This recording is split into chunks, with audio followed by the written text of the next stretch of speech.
কালকে টেস্ট পরীক্ষা শেষ নি কেন? কি সমস্যা কি? কার পাল্লা পড়ছিস? হ্যাঁ, স্যার পরীক্ষার ফিস জোগাড় হয়নি। চল আরেকটা চট দিই তোরা। পরীক্ষার পিছনে কি আমাকে বলা যেত না? আজকে লাস্ট ডে। আম্মা অনেক জায়গায় চেষ্টা করতে পারেননি। এই কর দো ভাই, আম্মা চেষ্টা করতে পারেনি, সেটা কি আমাকে বলা যেত না? তুই যা যা, দেখি আমি কি বুঝি, মাঠে কি বসতে বুঝতে পারছিস? লাগছে দেখা আমার দেখি। তুই ক্লাসের সবচেয়ে ভালো ছেলে, ফার্স্ট বয়। স্কুলের সবাই কত আশা করে তোর কাছে, তো ভালো রেজাল্ট করবি, ওর সাথে অনেক বড় হবি। মন দিয়ে পড়াশোনা কর, আমি দেখতেছি, ঠিক আছে? একটু হাস হাস। জাফর সাহেব এখনো ফ্রি হননি? জাফর স্যার তো চলে গেছে স্যার। চলে গেছে মানে? চলে গেছে মানে কি? তো আমাকে একটু বলে গেল না? আমি একটা বয়স্ক মানুষ, আমি তো শিক্ষক, শিক্ষককে তো ন্যূনতম সম্মান দেওয়া লাগে। করেন না স্যার, আপনারাই তো অফিসার বানাইছে। কি শিখেছেন স্যার? চাটা শেষ করলেন না? ফেলে দিও। তুমি রাগ করো না, আমার মনে হচ্ছে যে আমার আরো অনেকদিন আসতে হবে তোমার হাতে চা খেতে হবে। কিছু মনে না করলে একটা কথা বলি, কিছু টাকা পয়সা না দিলে তো ফাইল ছুটতে অনেক দিন লেগে যায়। আমি ঘুষ দেবো? আমাকে ঘুষ দিতে বলছো তুমি? আমি একজন শিক্ষক। আপনি একটা কোনো বিদ্যালয়ের সৎ নিষ্ঠাবান শিক্ষক, টাকা ছাড়া এটা কিছুই চিনে না স্যার। দোষটা আমার। ঠিক আছে মতো, আরে বাবা একটা সিগারেট ধরতো। এই ছেলে, এই কি সিগারেট খাচ্ছ? একটু আড়ালে গিয়ে খাও, মুখের উপরে ধোঁয়া ছাড়ছ। তো কি করব? ধোঁয়াকে গিলে ফেলা যাবে? আর একটা কাজ করা যায়, আপনার পকেটে ভরে দিই। পদের পদ তুমি মানুষের সঙ্গে তুমি এইভাবে ব্যবহার করছো? হ্যাঁ, এই বুইরা মুখ সামলায় থাক। এই যে রাগ করেন না তো ভাইজান, ও স্যার একজন মুরব্বী মানুষ। জান আপনারা জান তো ভাই, জান জান জান জান জান জান জান। আবার আবার আবার কি করতেছে? বাদ দেন স্যার, বাদ দেন বাদ দেন। সব কুত্তা বিলাই।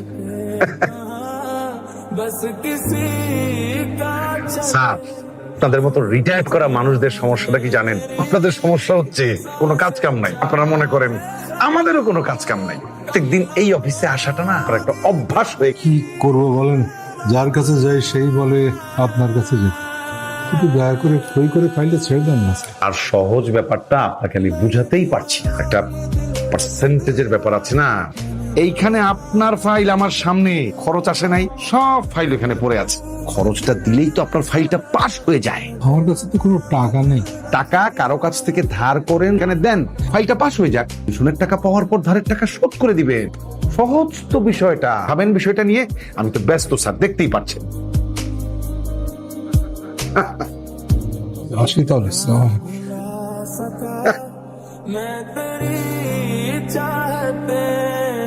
কেমন দেখলে ডাক্তার? বাঁচবো কিছু দিয়ে? এই যে বলেন স্যার, ওষুধ লিখে দিয়েছি, খেয়ে নেবেন। বিশ্রামটা খুব জরুরি। আর আর কি বলে ফেলো? আপনার হার্টের অপারেশনটা করা দরকার। খরচ কত লাগবে? নিয়ে ভাববেন না, লাখখানেক টাকা জোগাড় করে রেখেন। আচ্ছা দেখি। আসসালামু আলাইকুম স্যার। ওয়ালাইকুম আসসালাম।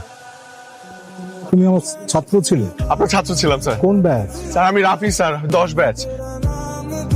চিনতে পেরেছেন স্যার? রাফি স্যার। রাফি, তুই তো অনেক বড় হয়ে গেছিস। অনেক সরি, আমি তোমাকে তুই বলে ফেললাম। আমাকে তুই করে বলতেন স্যার, তুই করেই বলেন আমাকে প্লিজ স্যার। স্যার আপনি আসেন স্যার, আজকে আপনি আমার বাসায় যাবেন, খাবেন স্যার ওখানে। তুমি মানে যাকে আমি সেই একদিন থাপ্পড় মেরেছিলাম? জি স্যার, আপনি আমাকে চর মেরেছিলেন, আমার শাসন করেছিলেন।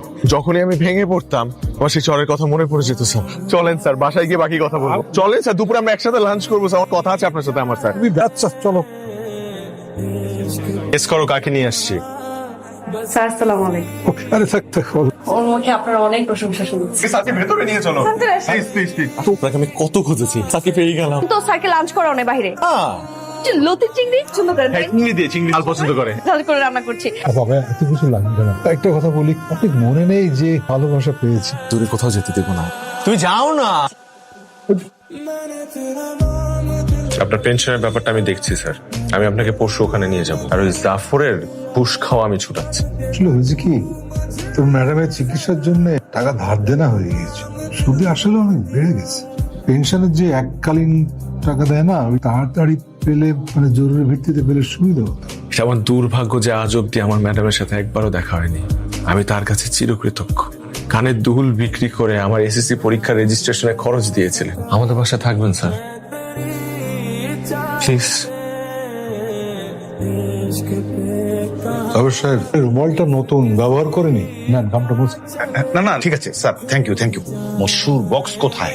আপনিও তো একদিন রিটায়ার করবেন না? জাফর সাহেব তো নাম আপনার। কেমন লাগবে আপনার ডেস্কের পর ডেস্ক ঘুরে বেড়ানোর জিত অর্থ আদায় করার জন্য?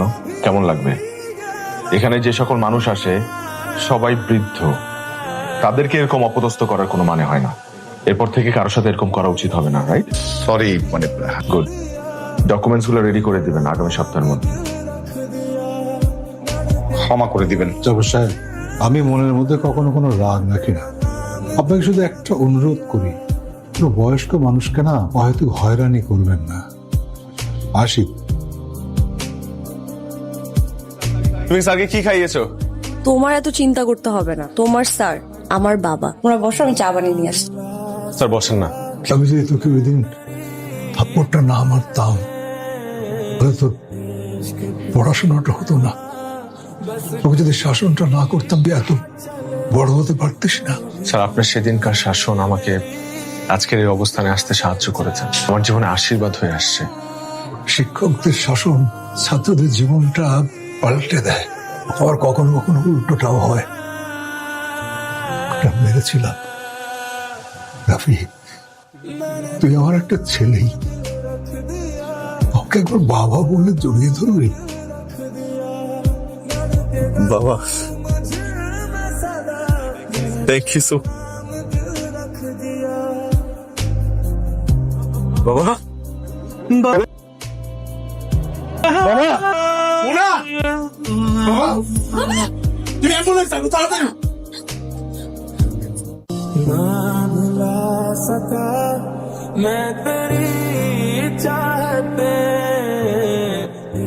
সবার সামনে মারছি, কষ্ট পেয়েছিস। তুই ক্লাসের সবচেয়ে ভালো ছেলে, ফার্স্ট মার্ক। স্কুলের সবাই কত আশা করে তোর কাছে, তাই না? তোর ওই ম্যাডাম যে কানের দুল বিক্রি করে টাকার জোগাড়